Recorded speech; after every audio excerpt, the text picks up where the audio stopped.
Hello friends, अस्सलाम वालेकुम and welcome to reality stories. दोस्तों, ये कहानी जर्मनी से है।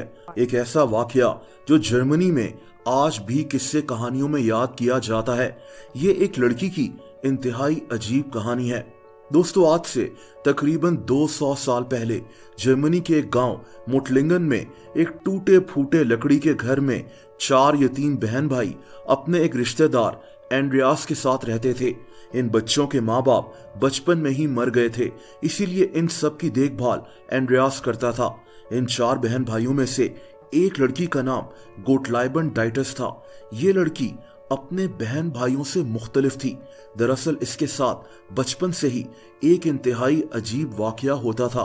दोस्तों, गोटलाइबन जब छोटी थी तब से इसे हर रात काले लिबास में एक औरत नजर आती थी जिसके हाथ में एक मरा हुआ बच्चा होता था। ये औरत हर रात गोटलाइबन से एक कागज का टुकड़ा मांगती थी। ये औरत कहती थी कि मुझे एक कागज दे दो और इसके बाद मैं कभी नहीं आऊंगी। दोस्तों, अब ये सब कुछ स्लीप पैरालिसिस का नतीजा भी हो सकता है। मैंने अपने मेन चैनल पर आपको इसके मुतालिक बताया था कि कैसे इंसान जागते हुए ख्वाब देख सकता है और वो ख्वाब इंसान को हकीकत लगते हैं, लेकिन ये कहानी मुख्तलिफ है।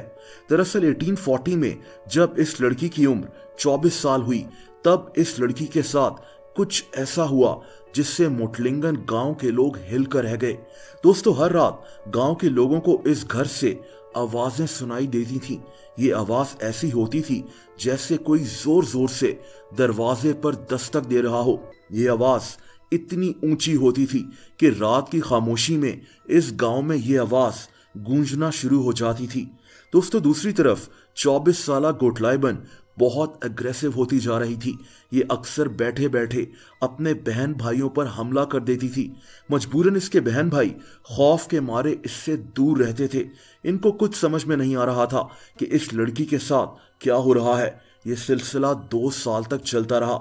ये 1842 की बात है जब इस लड़की के घर वालों ने फैसला किया कि ये इस लड़की की एग्जॉर्सिज्म करवाएंगे, यानी अगर इस लड़की की बॉडी पर किसी शैतान ने कब्जा किया हुआ है तो इसको निकालने की कोशिश करेंगे। दोस्तों, इन्होंने एक आदमी जोहान क्रिस्टोफर को एक दूसरे शहर से यहां बुलवाया जो दावा करता था कि ये लोगों को जिन्नात के असर से ठीक कर सकता है।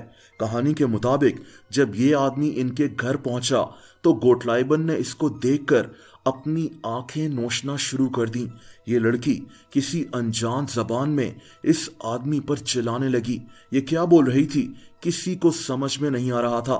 इस लड़की की ये हालत देखकर इसको गांव के एक खाली घर में शिफ्ट कर दिया गया, क्योंकि डर ये था कि ये किसी को भी नुकसान पहुंचा सकती है। दोस्तों, ठीक इसी रात इस लड़की के घर पर फिर से दस्तक होने लगी। ये आवाज दूर दूर तक सुनाई दे रही थी।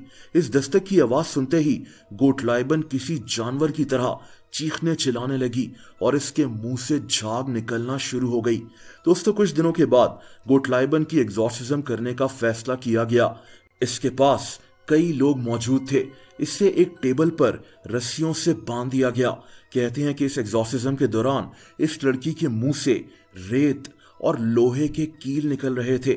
सिर्फ यही नहीं, बल्कि इस लड़की ने 10 अलग अलग जबानें भी बोलना शुरू कर दी। कई घंटों के एग्जॉर्सिज्म के बाद जब ये लड़की बेहोश हुई, तब उस आदमी ने इस सेशन को यहीं रोक दिया। इस आदमी को समझ आ गई थी कि गोटलाइबन पर बहुत से जिन्नात का असर मौजूद है। कुछ दिनों के बाद एग्जॉर्सिज्म का ये अमल दोबारा शुरू किया गया। इस बार इस लड़की ने इस आदमी से जर्मन जबान में बात की। ये आवाज बहुत भारी और गुस्से वाली थी। इस लड़की ने बताया कि इसके जिस्म पर 1000 से ज्यादा जिन्नात का कब्जा है। ये लड़की जब ये बात कह रही थी तब इसका मुंह खून से भरा हुआ था। दोस्तों, ये 30 दिसंबर 1843 की बात है जब 1 साल के बाद इस लड़की पर आखिरी दफा एग्जॉर्सिज्म की गई। ये लड़की काफी हद तक नॉर्मल हो चुकी थी, लेकिन इसको कुछ याद नहीं था कि इसके साथ कभी कुछ हुआ भी था। इसके बाद ये एक नॉर्मल जिंदगी गुजारने लगी। इससे इस गांव के एक स्कूल में टीचर की नौकरी भी मिल गई थी। लेकिन ये केस जर्मनी की तारीख के भयानक तरीन केसेस में से एक बन गया। ये आज भी जर्मनी में किस्से कहानियों में शामिल होता है।